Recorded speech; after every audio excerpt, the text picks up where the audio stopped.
Hello everyone, welcome back to my channel. मेरा नाम प्रतिमा है और मैं फाइनल ईयर पीएचडी स्टूडेंट हूँ। मैं अपनी पीएचडी चाइना की शेंडोंग यूनिवर्सिटी से कंप्लीट कर रही हूँ। बहुत सारे पीएचडी एस्पायरेंट है जो शायद कंफ्यूज फील करते हैं कि उन्होंने अपना पीएचडी इंडिया से परस्यू करना चाहिए या फिर it is good to pursue your degree from abroad.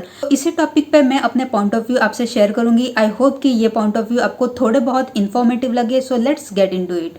सबसे पहला पॉइंट अगर मुझे समझ में आता है तो मुझे ऐसा लगता है बाहर की जो यूनिवर्सिटीज होती है वहाँ पे अपॉर्चुनिटी बहुत ज़्यादा होती है, आपको कंपटीशन कम मिलती है आपकी पीएचडी परस्यू करने के लिए। ऑन अदर हैंड जब हम पीएचडी अपनी होम कंट्री से स्पेशली इंडिया से कर रहे होते हैं सो कंपटीशन बहुत बहुत बहुत टफ होती है हमारे इंडिया में इवन एडमिशन लेने के लिए। Second point, funding. PhD degree ये एक रिसर्च ओरिएंटेड डिग्री है। यहाँ पे आपको रिसर्च करना पड़ता है और रिसर्च की सबसे बड़ी रिक्वायरमेंट फंडिंग की होती है। स्पेशली मैं अपना पीएचडी माइक्रोबायोलॉजी से कंप्लीट कर रही हूँ। सो हमारे लाइफ साइंस में बहुत सारे इंस्ट्रूमेंट, बहुत सारे केमिकल्स, ये high cost instrument and chemicals होते हैं। सो उन सारी चीज़ों के लिए हमें फंडिंग की ज़रूरत पड़ती है। इस फंडिंग को एज कम्पेयर टू इंडिया हमें इजीली अवेलेबल हो जाता है। So in my opinion funding is a really big plus point. Most of the abroad university में ये एक सिस्टम ही होता है कि आपको आपका वर्क प्रोग्रेस जो है वो मंथली बेसिस पे आपको दिखाना पड़ता है, आपको प्रेजेंट करना पड़ता है। यहाँ पे क्या हो जाता है कि आप जो काम कर रहे होते हो विद इन अ मंथ आपको आपका रिपोर्ट मिल जाता है कि are you going in a right direction और नॉट। इंडिया से पीएचडी करते टाइम आप एक्सपेक्ट नहीं कर सकते कि आपका जो प्रोग्रेस है वो आप अपने सुपरवाइजर से, आप अपने लैबमेट से, आप अपना लैब ग्रुप में शेयर करोगे। पॉइंट नंबर 4 में मैं बात करूंगी नो और वेरी लेस एडमिनिस्ट्रेटिव वर्क। बहुत सारी यूनिवर्सिटी में आपको 0% एडमिनिस्ट्रेशन, एक्स्ट्रा एडमिनिस्ट्रेटिव वर्क करना पड़ता है। आपका ज़्यादा से ज़्यादा जो फोकस होता है वो सिर्फ और सिर्फ आपके रिसर्च वर्क को लेके ही होता है। आपको ज़्यादा से ज़्यादा उसी चीज़ में बाइंड किया जाता है कि आपने बहुत सारा काम जो है वो सिर्फ लैब में करना है और एडमिनिस्ट्रेशन इनका बहुत ही सख्त होता है। तो वो जो भी रिक्वायरमेंट होती है वो आइदर हमसे बहुत इजीली करवा के लेते हैं या तो खुद भी कर लेते हैं। बहुत सारे मेरे फ्रेंड्स जो है वो इंडिया से पीएचडी परस्यू कर रहे हैं और उनका कहना ऐसा होता है कि हमें हमारा पीएचडी का काम करने के साथ साथ ही हमें बहुत सारे एडमिनिस्ट्रेशन वर्क में ही हम उलझ के रह जाते हैं। एम्पल अमाउंट ऑफ टाइम जो है वहाँ पे ही खर्च हो जाता है, तो हम अपने रिसर्च पे काफ़ी कम फोकस कर पाते हैं। तो हमारे इंडिया में एडमिनिस्ट्रेटिव वर्क बहुत ही ज़्यादा होता है।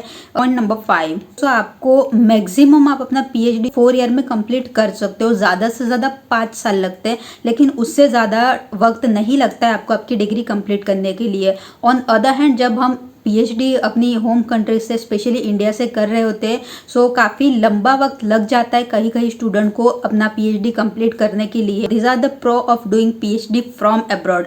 अगर हम कॉन्स की बात करें, अगर हम डिसएडवांटेज की बात करें सो पॉइंट नंबर 1, डेफिनेटली आप बहुत बहुत बहुत ज़्यादा आइसोलेटेड होते हो। न्यू आप बहुत सारा एक्साइटमेंट फील करते हो क्योंकि आप न्यू वर्क एनवायरनमेंट होता है, पर जैसे जैसे टाइम चला जाता है तो वैसे वैसे आप खुद को बहुत आइसोलेटेड फील करते हो। पॉइंट नंबर 2, हम जब इंडिया से पीएचडी कर रहे हैं तो हमारे फ्रेंड्स एंड फैमिली को जाके मिल सकते हैं, कभी भी जाके मिल सकते हैं, थोड़ा टाइम उनके साथ क्वालिटी टाइम स्पेंड कर सकते हैं। पर क्योंकि आप जब पीएचडी अब्रॉड से परस्यू कर रहे होते हो सो आपके पास हमेशा चांस नहीं होता है कि आप एवरी टाइम छोटे छोटे जो भी फेस्टिवल हो, जो भी गेट टुगेदर हो, उन सारी चीज़ों के लिए आप हमेशा अवेलेबल रहो। तो ये एक चीज़ होती है कि आप अपना वक्त आप अपनी फैमिली एंड फ्रेंड्स को नहीं दे पाते हो। आपको अपनी फैमिली एंड फ्रेंड्स कहीं ना कहीं सेक्रीफाइस करना पड़ता है आपके काम के लिए। Point number 3, communication gap. Specially China से पीएचडी करने में, इवन पीएचडी क्या, आप अगर चाइना में एंटर करते हो सो ये हर एक के लिए बहुत बहुत बहुत बड़ा ड्रॉबैक होता है, डिसएडवांटेज होता है कि यहाँ पे कम्युनिकेशन बैरियर, ये इतना स्ट्रांग बैरियर है। सो उस वजह से आप कम्युनिकेट नहीं कर पाते हो क्योंकि इनकी अलग लैंग्वेज है, हमारी अलग लैंग्वेज है। ये बहुत ज़्यादा इंग्लिश में कन्वर्सेशन नहीं कर पाते, बहुत ही लिमिटेड कन्वर्सेशन होता है, इससे आपकी स्टडी पे भी इफ़ेक्ट होता है। तो आपको सारी चीज़ें जो है खुद से ही लर्न करनी पड़ती है, सारी चीज़ें खुद से ही देखनी पड़ती है। यहाँ पे आपका बहुत ही लिमिटेड आपको किसी की हेल्प मिल जाती है। अगर आप इंडिया से अगर किसी चीज़ में आपको नहीं आता है, कोई इंस्ट्रूमेंट आपको नहीं आता है, कोई किसी प्रोटोकॉल को आपको फॉलो करना है लेकिन समझ में नहीं आ रहा है, तो आपके सीनियर, आपके सुपरवाइज़र, ये कोई भी आपको बहुत ईजीली कम्युनिकेट करके समझा दे सकता है। लेकिन हम यहाँ पे जो है छोटी से छोटी चीज़ के लिए सारा सेल्फ सपोर्ट सिस्टम ही है। मतलब आपको ही सारी चीज़ें जाके ढूंढनी है, आपको ही सर्च करना है, आपको ही इस पर घंटों तक सोचते रहना है और आपको ही आपका सॉल्यूशन निकालना है। सो कम्युनिकेशन गैप की वजह से जो है ये प्रॉब्लम बहुत आता है कि सारी रिस्पॉन्सिबिलिटी आपको, आपकी डिग्री की सारी रिस्पॉन्सिबिलिटी को आपके कंधे पर ही लेके आगे चलना पड़ता है। आपकी हेल्प के लिए कोई भी नहीं आता है। Number 4, mental instability.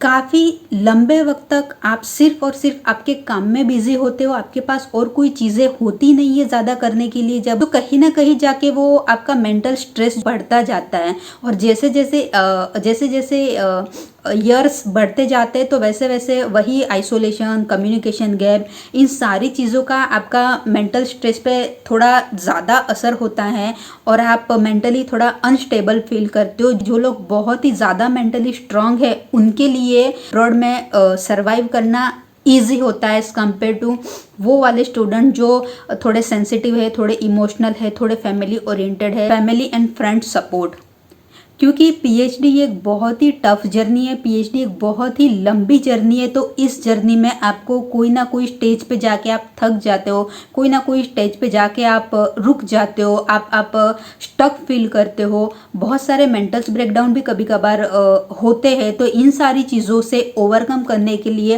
फैमिली का सपोर्ट चाहिए होता है, जो हम अपने इंडिया में हमें ईजीली मिल सकता है।